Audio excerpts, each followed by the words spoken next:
Hey there, ready to explore Flutter's Dropdown Button? This quick tutorial is tailored just for beginners. Let's dive in and master this essential UI element in no time. The Dropdown Button widget in Flutter creates a drop-down menu that allows users to select a single item from a list of options. First, I wrap the Dropdown Button widget inside a center widget. The center widget helps to position its child, Dropdown Button, at the center of the screen or its parent widget.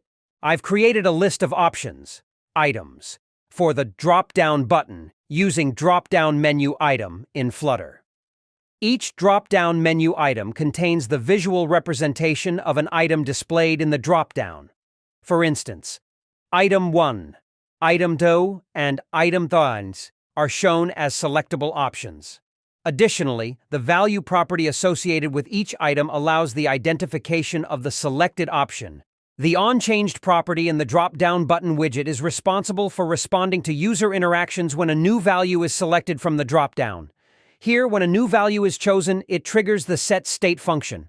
Within setState, the value variable is updated with the newly selected value, allowing the app to reflect the changes made by the user in real time. The onChanged property in the Dropdown Button widget is responsible for responding to user interactions when a new value is selected from the dropdown.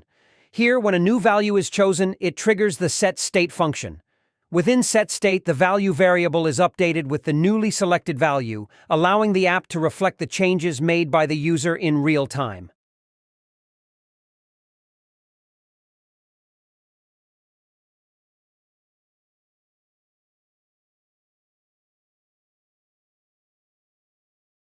Thanks for joining this Flutter Dropdown Button tutorial. We've covered the essentials of creating interactive drop-down menus in your Flutter apps. Remember, Dropdown Button is a powerful widget that adds user-friendly functionality to your UI. Feel free to experiment with various properties and styling options to match your app's design. If you found this tutorial helpful, give it a thumbs up, subscribe for more Flutter content, and don't forget to share it with fellow developers. Happy coding, and see you in the next tutorial.